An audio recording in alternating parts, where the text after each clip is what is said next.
If you hear little taps behind me, it's just an antler on wooden floorboards. It's just a dog and his antler.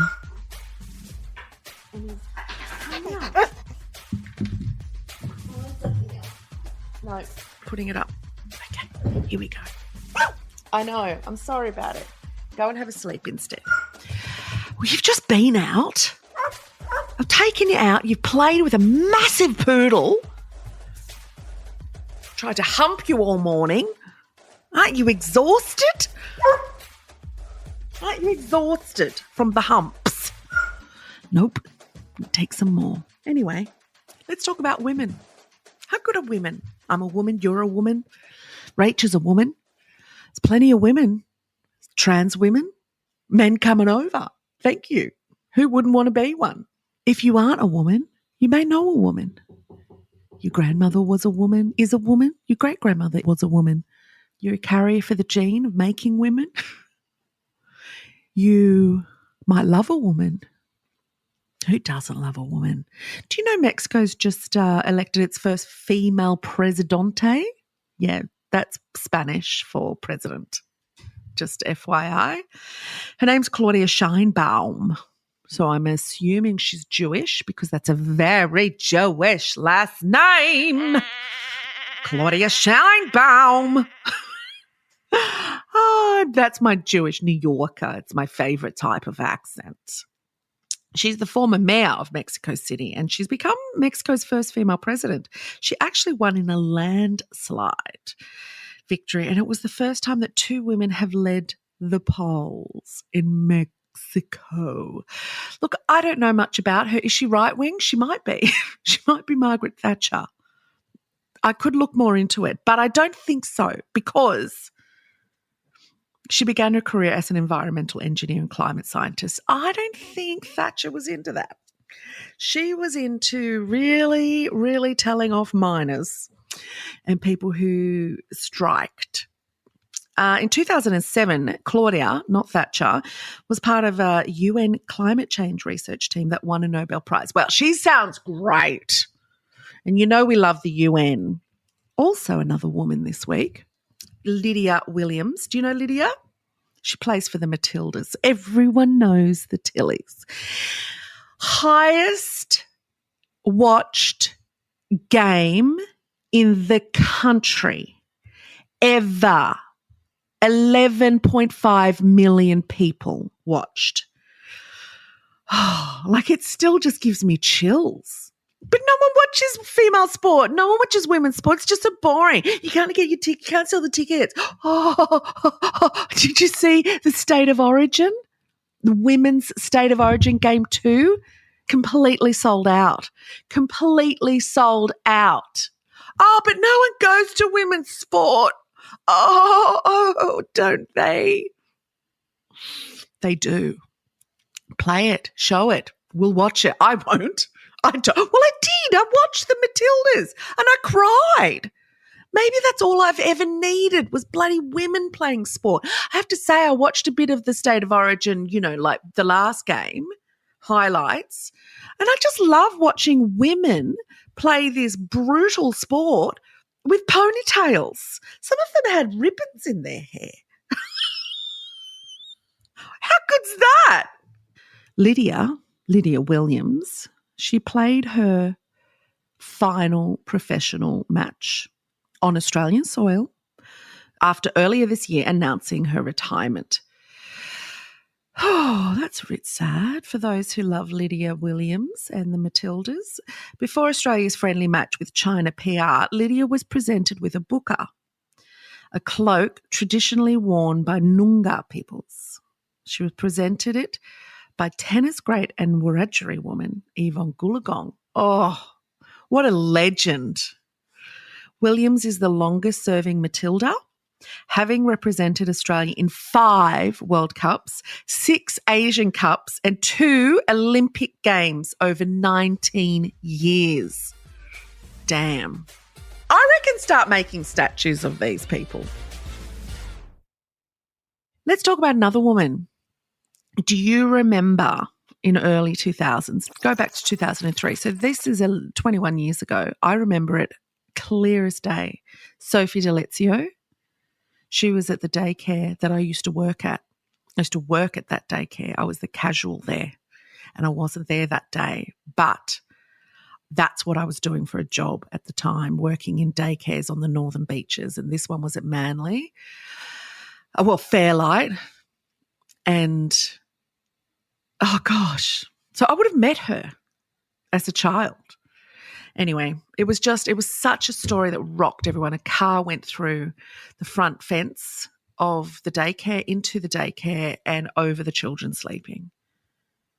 And she was burnt pretty badly. I remember it obviously because I, used to work there at that particular daycare, but we as a community remembered it, but the country. And then, she defied odds to survive. Like, she was just so incredibly badly burnt, and she went through so many surgeries, and everyone rallied for this child, this baby. And 2006, 3 years later, she was hit by a car crossing the road. I mean, who has that kind of luck? Apparently someone with a load of strength, because this woman who has been through so much and overcome so much adversity, they say, and if you believe in God, you would believe this, that God only gives these kind of challenges to the strong. Like, he's really chosen a good one, an angel, a saint, and canonize her. She's a miracle. She's 22 now, and she's just announced that she's having a baby. She has the most beautiful partner and child best friend, Joseph. And you have to go and look on her socials and see the announcement video of her announcing it to her family and friends. Like, it will make you weep with joy.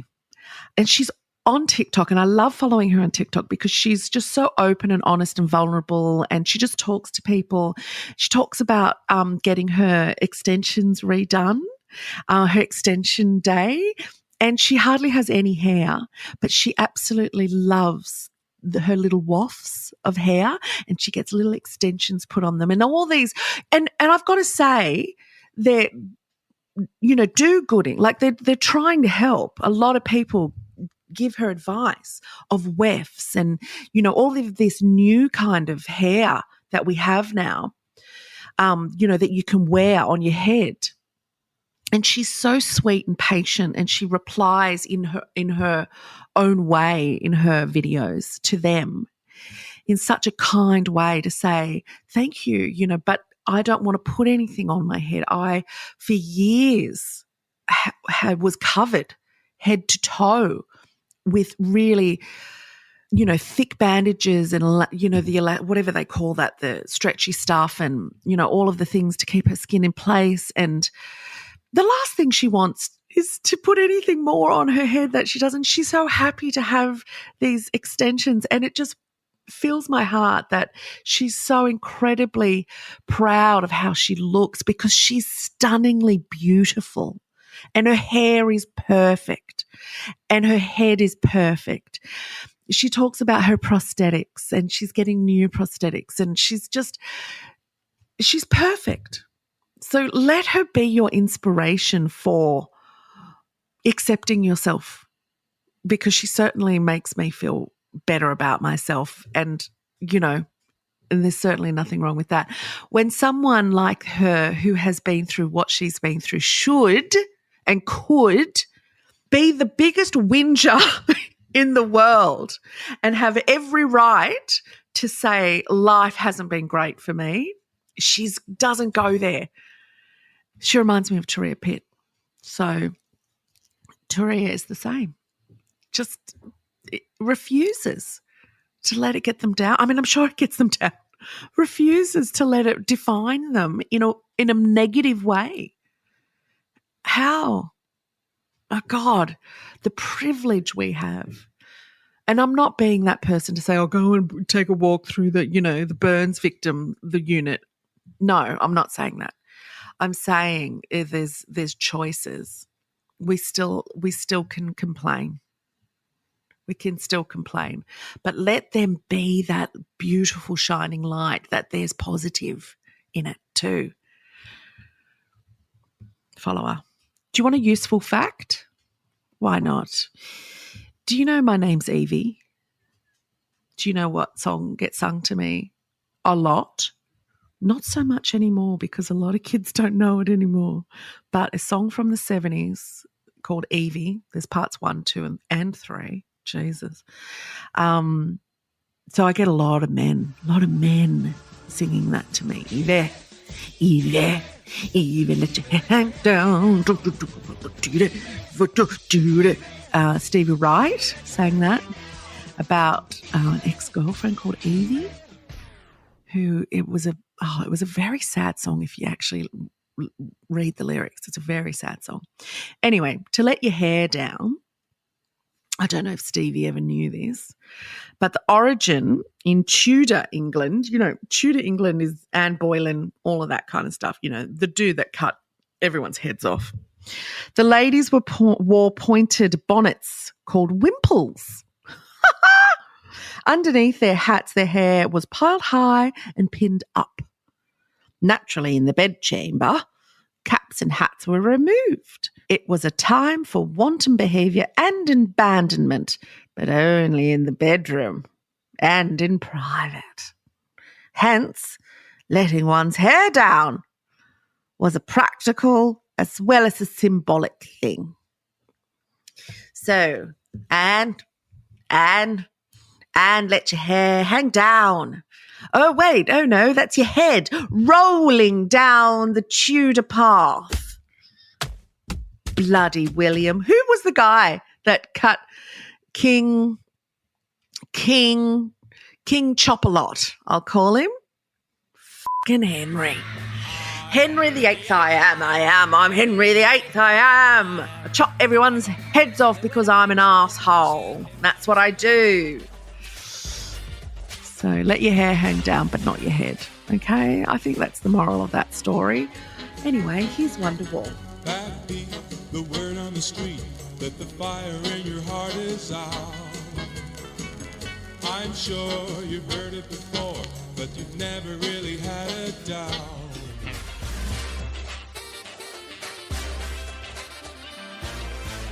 You forgot that last week, by the way. Don't think I didn't notice.